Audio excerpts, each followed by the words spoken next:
Bonjour mes amis, et bienvenue au Pendu dans la Lune. Hello friends. If this is your first time here, welcome. Thank you for coming. I'm pleased to meet you. If you've been here before, thank you for returning. I'm truly honored. Friends, if you are a returning visitor, you probably know from my attempt at a French introduction that this is my series in which I use either Tarot de Marseille or Tarot de Marseille adjacent or antique Italian decks to explore topics which I have, to explore questions which I have drawn from my larger, primarily Rider-Waite-Smith based tarot spread for the week. So I do that spread. And I did that spread for this week. And the title of that spread was Integration. Integration. And we talked about integration of self. And if you're interested in, well, I recommend going to see that video so you know why I chose this question. And in order for you to be able to do that, I will put a card up here. You can click on the card, hop over to that video, take a look at that, and come back informed and knowing why the heck I chose the question I chose for this spread. So I do that. And then I draw usually about 3 cards from either Tarot de Marseille adjacent, or an antique Italian deck to answer that question. And the question I chose this week is long and a little bit convoluted. Let me read it to you a couple of times. How do we sacrifice our wounded aspects on the altar of self for their redemption and our hope? Once more, with feeling, how do we sacrifice our wounded aspects on the altar of self for their redemption and our hope? For their redemption and our hope. Why did I choose that question? Well, really, I suggest looking at that larger video, but again, the whole spread was about integration, the importance of integration, personal integration, not racial integration, which is also important and particularly important in society today, but I think more important work of personal integration, because the more integrated we are as individuals, the fewer problems there will be in society. And one of those problems is racial segregation, are not recognizing other as both equal and beneficial and a blessing to us.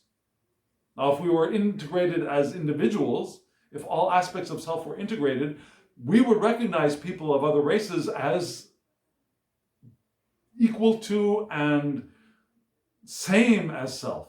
We will recognize that what we have called different races are not different at all. They're just us in different bodies. You know what I mean? So, in that discussion, we discussed how the process of integration would involve working with and healing the wounded aspects of self and integrating those aspects. Not the wounds, but the wounded self, the wounded aspects, not the wound itself, but the aspect. And so one way the spread indicated that we could do that would be to offer up that wounded aspect on the altar of self. Offer up as sacrifice. The way that, for example, in a Christian tradition, Jesus sacrificed himself on a cross for the redemption of the world and also for his own redemption in a way. Not really redemption, okay, that's not the right word. But after the crucifixion, that's not the end of the story, right? There is no end to the story, but the most important part is not the crucifixion, it's what happened right after, which is the resurrection. And the resurrection, which was Christ becoming the fullness of self as fully human, fully divine, fully integrated, eternal being, as Christ is, happened through the crucifixion. Would not have happened if there were no crucifixion. So, what if we were able to sacrifice those wounded aspects of self on the altar of self so that that sacrificed aspect could resurrect healed, whole, better than before? As we'd say, as they said in The $6 Million Man, I don't know if you're old enough to remember that series or to have seen that series, but better, faster, stronger than that self was before even the wound occurred. Now, so there's that aspect of self. We had a horrible experience, got wounded, got weak. Now we offer that on the altar of self, and it resurrects stronger than it was even before the wound. Better than it was before the wound. More perfect than it was before the wound. And easier to integrate.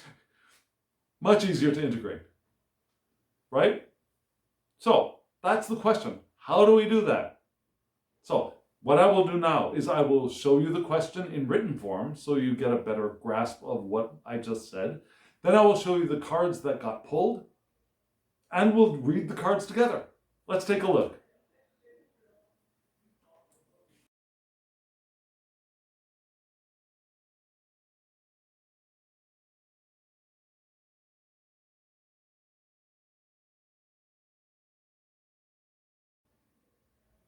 This spread was at once easy to read and difficult to read. What do I mean? Well, it was a little difficult to read because I had some expectations. I had been expecting, since I had given this really profound question, that I would get at least one major card to show up here, and I had hoped that maybe the star card might show up here, or maybe even the Hanged Man might show up here, but or the moon might show up here, but no. So the kinds of cards that showed up, I wasn't expecting this kind of spread. Made it a little bit difficult for me to read for a moment. It was easy to read because, as you saw, from left to right, there was the Knight of Coins, and then there was the Four of Cups, and then the Ten of Wands. So the only human figure in this set of 3 cards was facing to the right. It was on the left, facing to the right. So there's no real reason to draw any extra cards. If you've been with me on this journey of reading Tarot de Marseille, especially, for me, when I read this kind of card, Tarot de Marseille, antique Italian decks, etc., line of gaze is important for my reading. And it's become more important as I progress in my ability to read with these kinds of decks. So, the knight facing in the direction of the rest of the cards made it really easy. Don't need to pull any cards. I could pull another card, I suppose, to see what he's coming from, but I didn't really see a need for that in this spread. So we just got 3 cards, bang, bang, bang. And so that's the direction we're going to read them in. From the Knight of Coins, facing to the right, so left to right. Easy peasy, lemon squeezy. So, Knight of Coins. Okay. Now, let me show you my deck. Do you know this deck? Look at these huge cards next to my face. This is the Knight of Coins.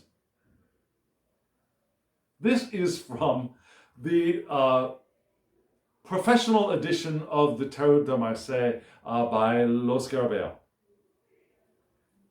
And I never really wanted this deck. I had never thought I would ever get this deck. So you're saying, why the heck do you have it? You got plenty of decks back there. Why the heck do you have it? Well, because I also have this little tradition of my own, where when I go on a trip, and I went on a trip this last summer, when I go on a trip, I like to look for either crystals or a tarot deck from the places that I visit. Just as like, that's my way of getting a souvenir. Instead of magnets on a TV, magnets for magnets on a TV, magnets for a refrigerator, or postcards or teaspoons or other things that people collect, and they're all fine. I prefer to get something that I really like to use, and that reminds me of having been in that other place, but I can still use it in other ways. It's not just going to sit somewhere. So I usually get a tarot deck and sometimes crystal. So when I went on my trip to Europe this summer with my mom and her companion, I had a few days in Denmark, in Copenhagen. And so I went to a couple of the metaphysical shops there. And the one shop that really had an assortment of tarot decks either had decks that I already had. They were pretty run-of-the-mill, standard mass market decks, frankly. I'd hoped for maybe a Danish deck of some sort, maybe something drawn, or a somewhat indie deck, or a deck published in Denmark that I either don't have or I have but would use. Anyways, up from this selection, there was nothing that I wanted. There were oracle decks that I didn't want because the oracle decks were not in English, and an oracle deck I would need in English to read the guidebook. Oracle decks you need the guidebook for. I need the guidebook for. The tarot decks I basically already had, of the ones that were interesting to me. The only one that was there that I did not have, that was in a style that I might be interested in, was this professional edition, which is effing huge, and it's really difficult to shuffle. But I really wanted to get a souvenir from that shop, and so I got this deck. And so I finally decided to start to use it. I mean, I used it in other places, but really, these cards are so large. Using them on camera is really unwieldy. And I was so glad when I only needed 3 cards from this deck, because shooting a good image of more cards would have made it even more difficult. So anyways, this is the deck. The professional edition, because I'm a professional apparently. The professional edition of the Tarot de Marseille by Los Scarabeo. And if you want a copy of this deck, I swear to goodness, I've got long fingers, yeah? This is a big deck. But it's good for showing other people. This is a good teaching deck, right? It's basically a redrawing of the Nicolas Conver deck. And so we got the basic redrawing of a Nicolas Conver Knight of Coins. The coin floating up in the sky above the knight. The knight is holding both a baton and has a sheath for a sword. So this Knight of Coin is carrying 2 other elements. It would, if he were only holding a cup in one hand or had one hanging from his belt, we'd have all of the elements there together. But in this card, I see both a coin up in front, I see a wand in the hand, and a sword in a scabbard.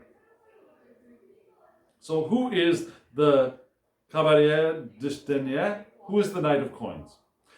This is the card of efficiency, of hard work, of responsibility, of taking on challenges. Now trying the new thing, not just trying to not studying like the page might be, but actually going beyond the border of what they are used to doing and doing something new, taking on a new challenge of action in the world. Not the rushing in with thought of the swords, not the rushing in forward on an adventure of the Knight of Wands, but the moving into doing actions that are unfamiliar. Taking up the challenge. going beyond matter into creativity. So this knight has a wand here in their hand, right? The wand of creativity. They're moving beyond matter into creativity. So this knight assesses and how they might create something that has a purpose beyond the material. A quest related to creativity, a quest related to going beyond the stuffness of the world. A quest related to our place in the world as well can be another meaning. Find out who we are in this world. And it's advancement in a direction, right? This knight is following their coin. Their advancement in a direction, a practical direction. And again, it's creativity in production with a clear goal in sight. So what does this mean for our question, though? How sacrificing wounded aspects on the altar of self? Well, the question was how to do that, right?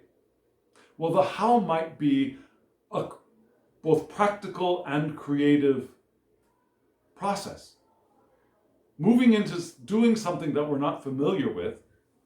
We're not familiar with sacrificing aspects of self on the altar of self, but we wanted to perhaps engage a little bit of our creativity, engage a little bit of our imagination too.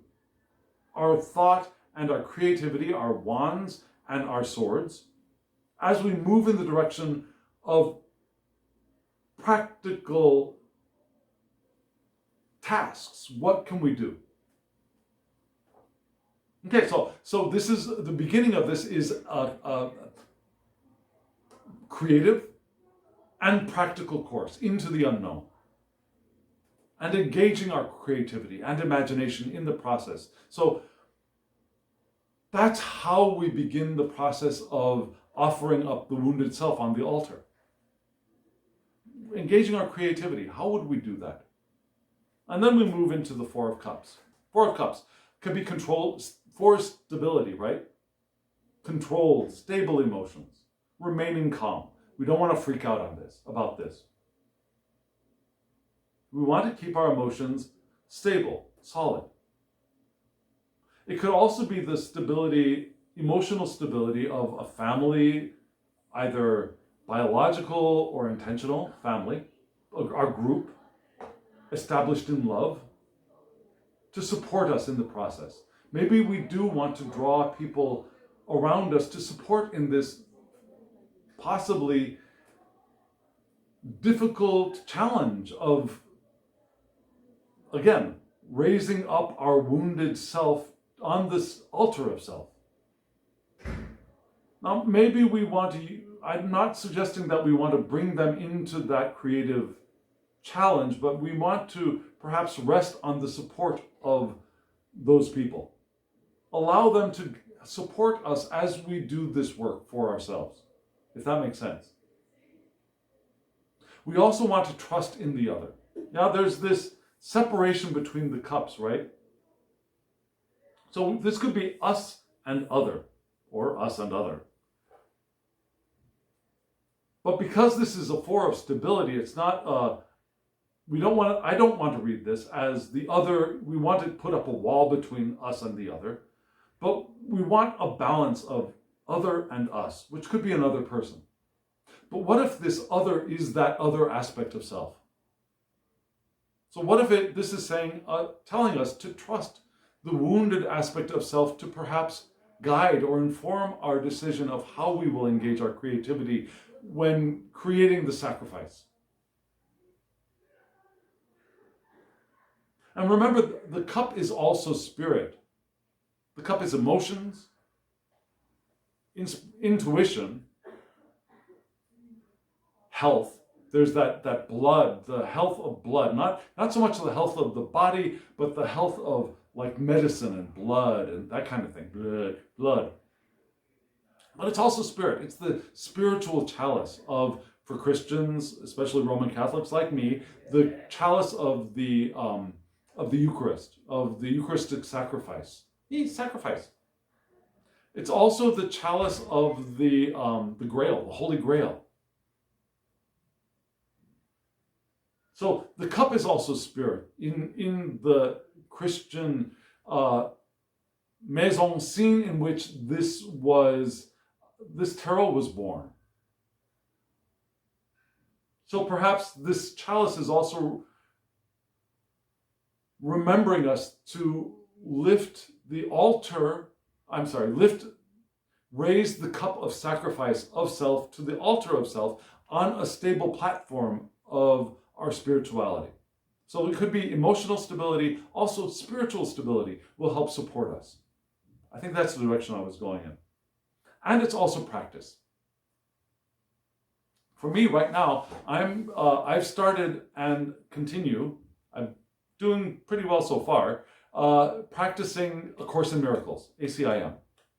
And so that practice could be indicated in this as well. That routine of spirituality, that routine of emotional development.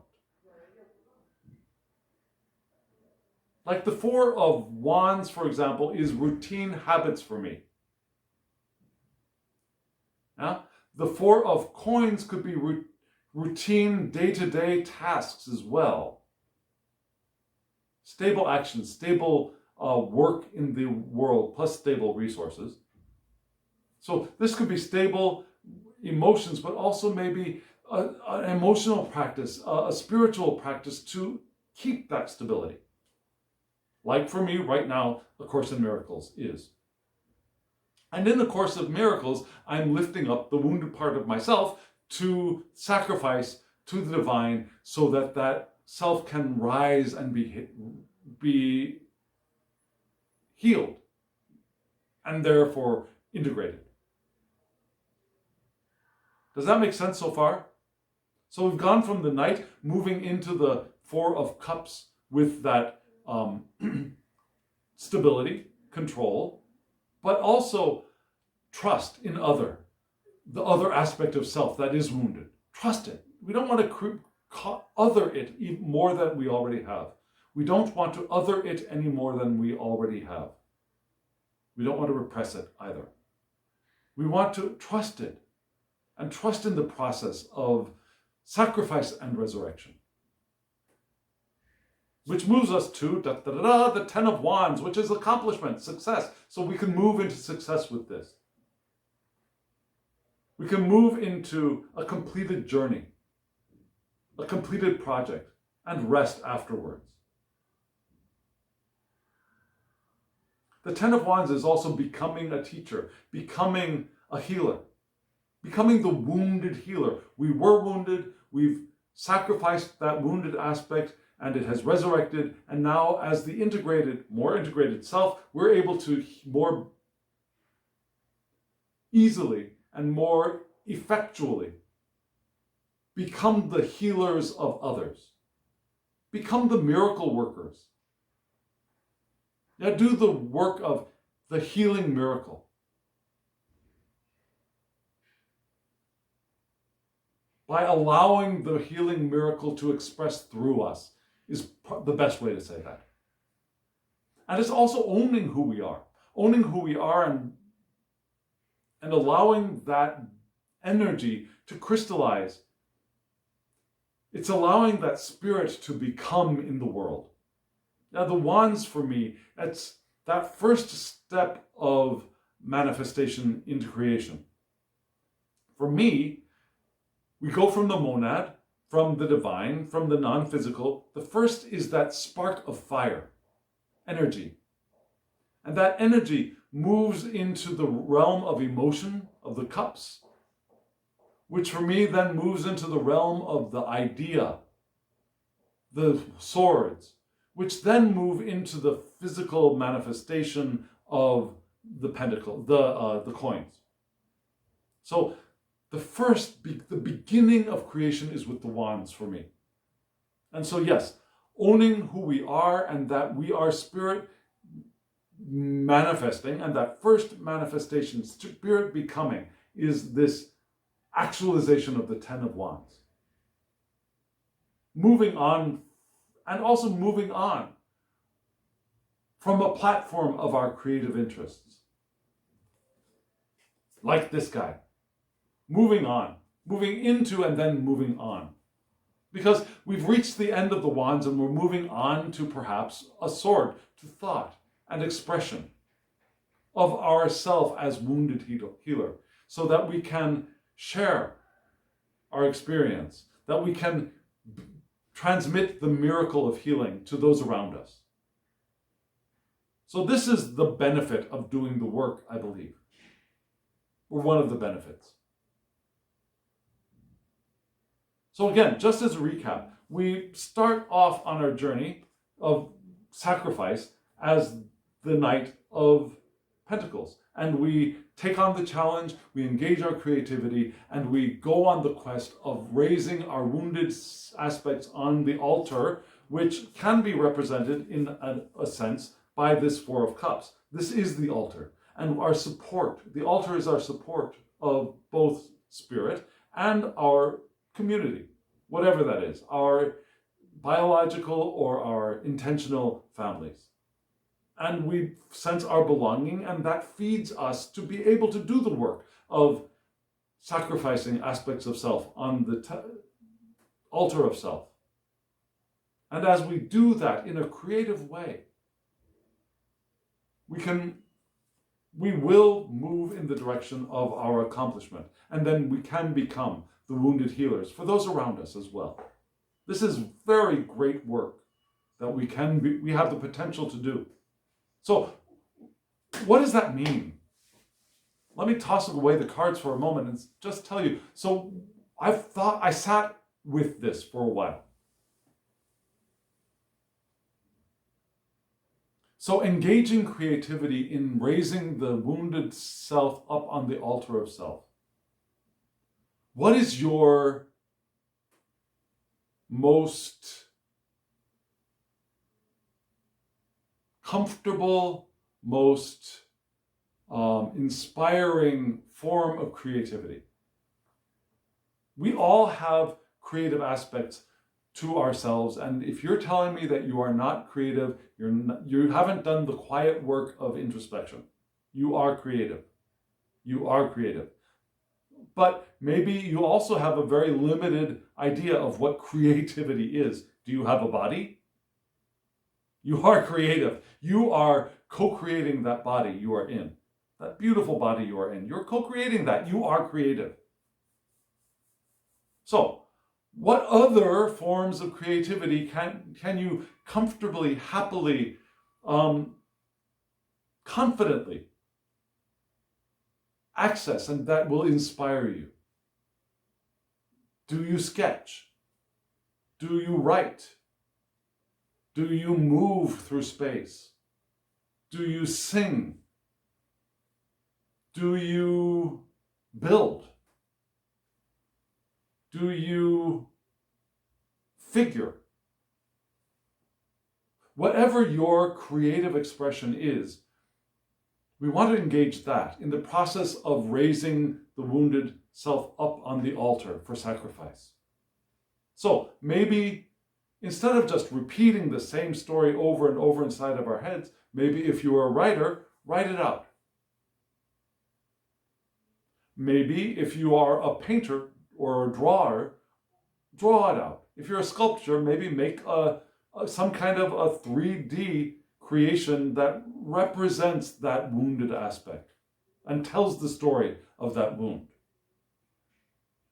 Maybe if you are a dancer, dance it.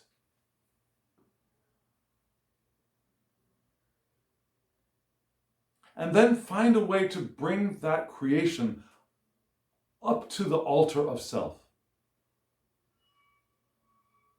Now, if it's a physical object, that could be really easy. If it's on paper, if it's in clay, for example, if it's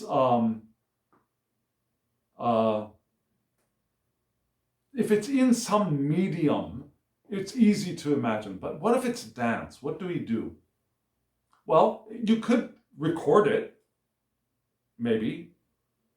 Or maybe you could take a few screenshots of maybe you could record it on video, maybe take some screenshots of it, of sections of that movement, of that dance, whatever it is, through space. And use that print that out and use that. If it's a song, maybe you could record it on something that is physical, like there do still exist CDs. Maybe you could record it on a CD. Maybe you could record it on a cassette. Maybe, do you have a cassette still? Maybe you could record it on a USB that you don't worry too much about, a cheap one, with really, really low memory. You know what I mean? And then creatively find a way to ritualize this process of lifting it up on what you would consider to be an altar. Maybe creating an altar for yourself in real space might be good enough.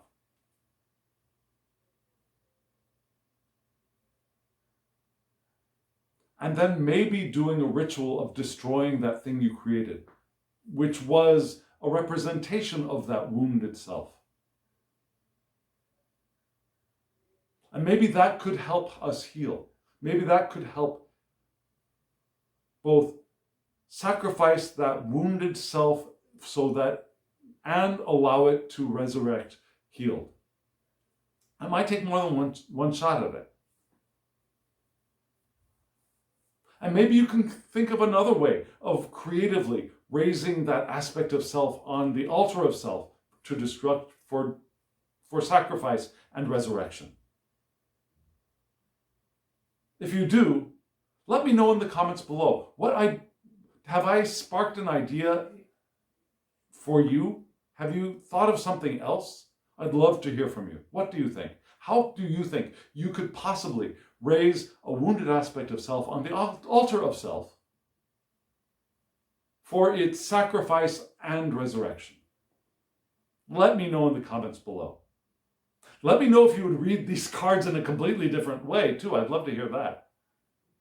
And friends, if you're still here, hit that thumbs up button so that YouTube knows that you liked this, and it will draw more eyes to the channel. It helps the channel. Also, subscribe if you haven't subscribed, and hit the alarm bell so that you get notifications of when I upload videos. I'm doing about 3 a week now. So far, so good. I've started a new series in which I analyze spreads that I have used or I'm creating, or spreads that I want to play with and work with. So I've got a new series. I've done 2 videos where I investigate spreads and I do a reading with that spread just to see how it works and show you what it's like. So I'm doing 3 videos a week. And if you want to get notifications, hit that alarm bell. And also, if you want a reading from me, my email address is below. Send me an email. We can read any way with almost any deck that you want. I'm available for you. I would be overjoyed to read for you. And friends, now, as always, I wish you love, joy, well-being, and pure awareness. Thank you.